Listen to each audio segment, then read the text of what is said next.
Welcome to the Faster, Easier, Better Show with your hosts LeeSilber and Ellen Goodwin. Welcome to the Faster, Easier, Better Show. I'm your host, Ellen Goodwin, along with my co-host, LeeSilber. That was very automated. Exactly. Oh, okay. I want to talk about email. Okay. So if you were to have your email read back to you by a computer, it might sound like that. Oh, okay. Stretch? Is that something you do? I should. That's a great... Yes, I do. Yes, I do.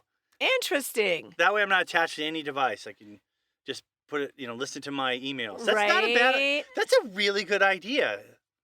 Is that that's possible, right? Sure. Okay, I like that. All right, your contribution is done. Now let me go. Here we go. Let's go. I got a And here comes the lead. I'm just kidding. Go. I mean, don't you speak?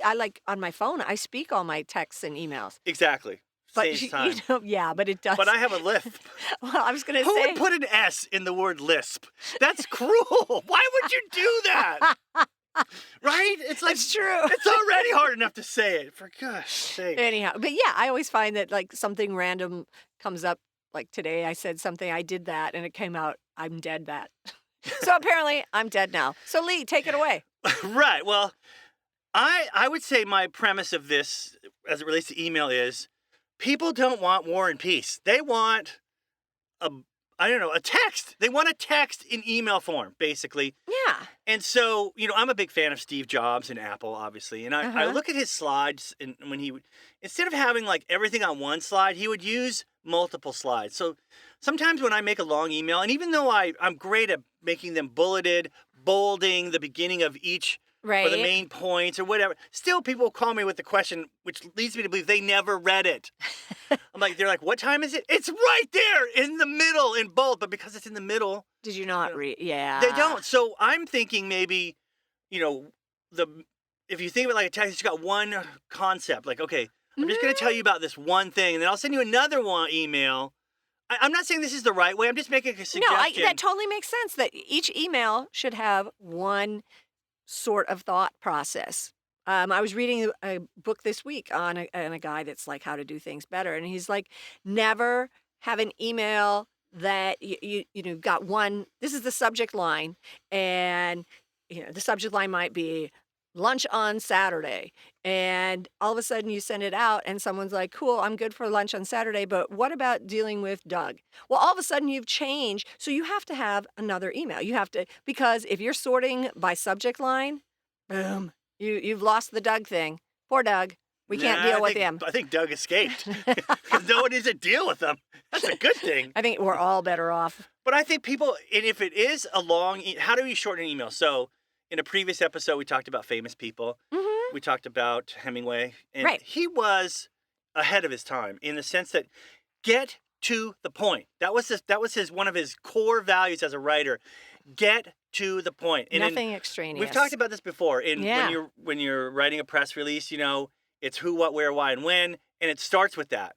And it goes in an inverted pyramid. So the most important is at top. So you're assuming the reason you do that is the whoever on the other end is trying to fit it into a publication will lop off. Yeah, and they're lopping off the least important things. The most important is at the top. Mm-hmm. I think the same thing is true of the email. I feel people maybe read the first or two sentences and then, for whatever reason, whatever's below that doesn't seem to sink in or get read. So keep it to just the point.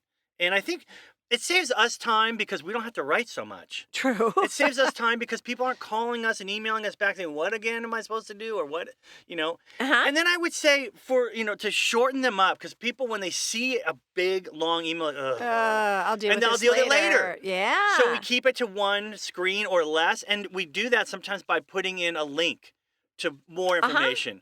This is what I need you to know. If you want to know more, click here. Gotcha. Or we use this in all other forms, but photographs. This is a diagram of what I was thinking, or what the meeting room looks like, and where you'll be standing, and where the participants are. Instead of explaining it with words, right? You walk in and to the left. Show what you mean, right? Yes. And I think those things. And if it's gonna be long, sometimes it's better to just put some pizzazz in it, make it into a story or something. I was speaking, whatever it is, and it's more interesting.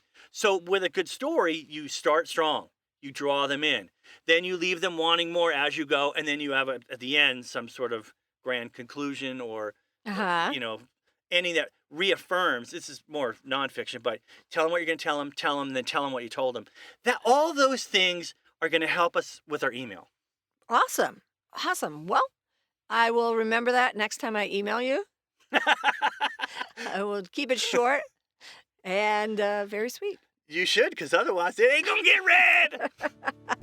All right. Thanks for joining us. Be sure and be with us next week for another episode of the Faster, Easier, Better Show.